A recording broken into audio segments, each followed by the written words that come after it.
Ja som si veľmi všimla, že počas toho koncertu ste si to veľmi užili, tak ako sa vám to páči? Skvelé, ako vždycky, oni sú úplne neskutoční tí chalani a prišli sme sem hlavne kvôli ním, ale oni majú takú neskutočnú energiu. Dumica nad Váhom. Ako ste sa dozvedeli o tomto festivale? V robote.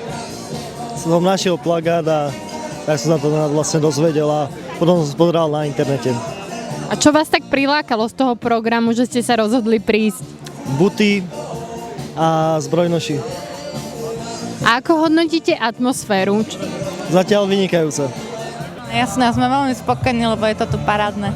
A keby ste si mali vybrať možno nejaké veci, ktoré by ste vyzdvihli, aby sem prišli na budúci rok aj ďalší návštevníci, tak čo by to bolo? Čo sa vám tak najviac páči? Najviac sa mi páči, že je tu veľa tých stánkov s remeslami, akože, ktoré sú naozaj ručne robené veci a to nás veľmi zaujalo, že je to toho veľmi veľa, že u nás také ani nejak málo.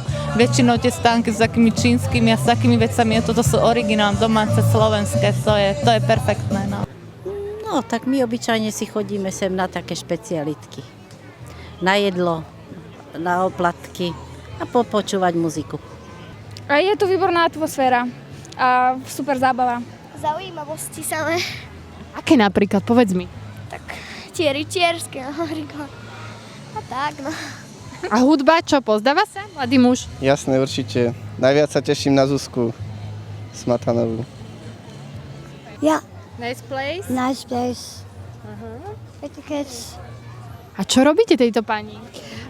Pani si vypýtala špeciálny obrázok, ktorý sa jej páčil, Viera, nádej, láska, takže ten jej práve malujem s Henou. Je tu veľmi teplo, ale ináč je tu pekne a je tu veľa ľudí, veľa detí. A organizácia je asi celkom slušná, keďže to nie je prvý rok, tak majú to odladené. Je tu taká dobrá atmosféra, hlavne ten program, tí zbrojnoši, aj pre deti je tu, aj teda vystúpenie, dneska tu má byť taký zaujímavý program, Smatanová má spievať, takže prilákalo tu asi aj viac ľudí. Zo Starej Turej sme prišli. Ako ste sa dozvedeli, že tu býva takéto podujatie? Čiže cez Facebook, sociálna sieť, ale tým, že sme tak blízko, tak my vieme, že každý rok sa to, nie som tu prvýkrát.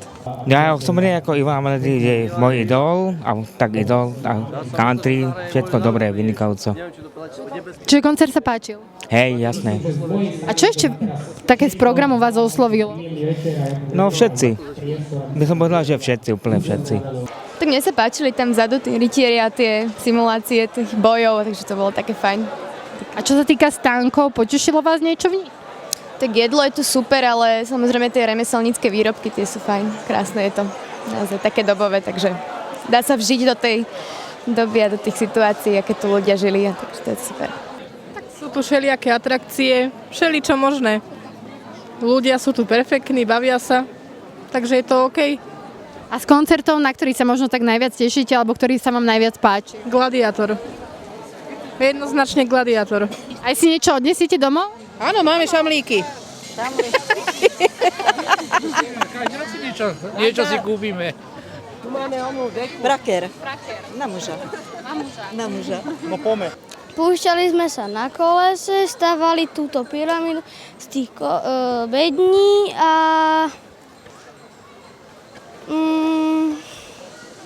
počúvali hudbu. Dostali ste odporúčanie? Áno, že tu nás niečo sa deje a že chce vidieť rytierov a že chce vidieť nejaké súboje a že chce vidieť niečo, čo ešte nevidela. Tak sme sa prišli sem pozrieť. Vidím, že tu je ľudí dosť a teplo je. A páči sa vám tu? Áno, je veľa ľudí, sa mi vždy páči. Lačenica, to je moje. Z Rímavskej Soboty. A ako ste sa v Rímavskej Sobote dozvedeli o beckovských slávnostiach? Z internet. Od nášho starostu. Išli sme sem na výlet z dediny. Zájazd, hej? Áno, presne. A ako sa vám tu páči? Čo všetko ste videli, vyskúšali, ochutnali, koncerty vypočuli? No, boli sme na hrade, ktorý je veľmi pekný a pozerali sme aj bitky, ako sa bijú a teraz čakáme na koncert Zuzky Smatanovej. A ochutnali sme francúzske palácinky, ktoré nám chutili. A ešte? Dobre. Ešte čo ste robili? No, nakupovali sme v stánkoch a potom, čo sme ešte? No, pekné je to tu. A čo ste nakúpili? Sme nakúpili náušnice, náramky, jesť, piť, všetko. Pekné to tu je, no páči sa nám. Máte niečo v Rimavskej Sobote, niečo podobné? No iba keď je jarmoch, tak dačo podobné, ale tak toto je lepšie ako v Rimavskej. Oveľa. Väčšie, lepšie, viac atrakcií tu je.